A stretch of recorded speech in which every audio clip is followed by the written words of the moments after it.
Hey everyone, Shane Cass here with Keller Williams and Stanton Residential. Today we're going to cover the Redmond Beacon report numbers for July of 2026. This report came out on the 8th of August and includes the updated July numbers for 2026.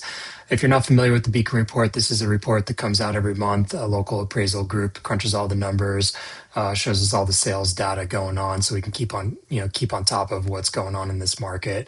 Us realtors and people in the industry use this as a tool every month to kind of keep track of everything. So I'm just going to break down the numbers, what they mean for the Redmond area specifically. We're going to cover median price, number of sales, inventory, and days on market. There's some more data in this. I'm happy to share the whole report with you if you would like. Just let me know.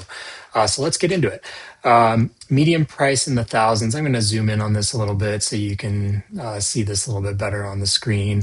Up to 525 in July, up from 515 and 497 in May and June. April, you can see it was way down to 460. What we're looking here, I like to look over a number of months for consistency here.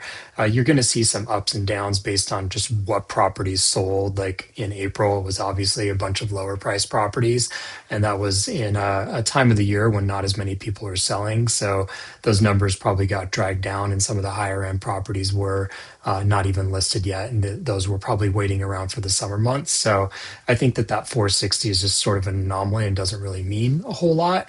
But if you look at the whole, going from August of 25 to all the way to now July of 26, you're seeing some pretty consistent numbers, which is representative of what I think Redmond is right now, which is more or less kind of flat. It's not fluctuating wildly. It's not skyrocketing. It's still relatively healthy, but because interest rates are still high and inflation is still not really under control, and we have a lot of things going on geopolitically, you're not seeing prices go up quite a lot, but you're also not seeing them tank. So overall, I think this is a good sign. The number of sales. So they peaked this year in June at 69, down to 44 in July. Again, this is kind of a seasonality type thing. Usually, most people like to wait around until April or May or June to list, and you don't really have to, but that is commonly what people do. And you'll see those numbers start to escalate in May and June from those spring listings. A lot of times, July, August, it really slows down. Those numbers kind of dip down a little bit. So I'll be curious to see what it looks like for August and September, see what kind of numbers we get for those months as well.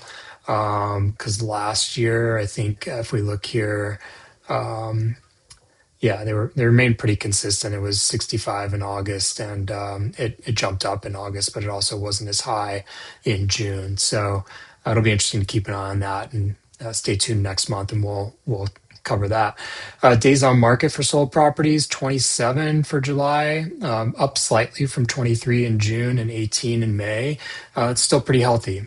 Things are still selling pretty quickly. I will say, not everything sells quickly, but about 38 to 40% of the listings will sell within the first 2 weeks in Redmond. If you miss that mark, though, you might be on the market for 60 or 90 days and have to do multiple price reductions to get your house sold on the sell side. There's some info in here that I don't really need to cover, like building permits and stuff like that. But months of inventory, we'll see like a pretty big increase here from 3 to 4. 3 has been kind of the benchmark for probably the average, or 2.5 to 3 for the last like couple of years.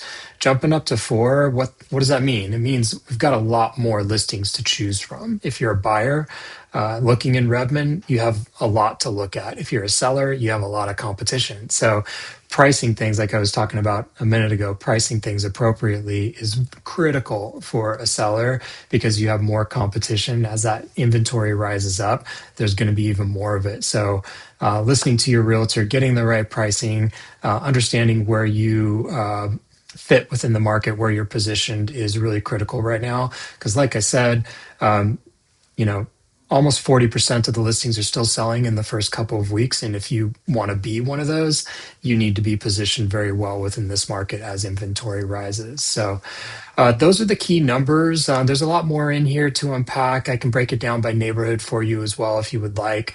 Just shoot me an email or jump in the comments, and I'm happy to give you any more info that you'd like, or kind of talk specifically about your own property and how it relates to these numbers, anything you need. So 503-810-2723, or jump in the comments here, like and subscribe. I really appreciate it, and I'll see you next time. Thanks.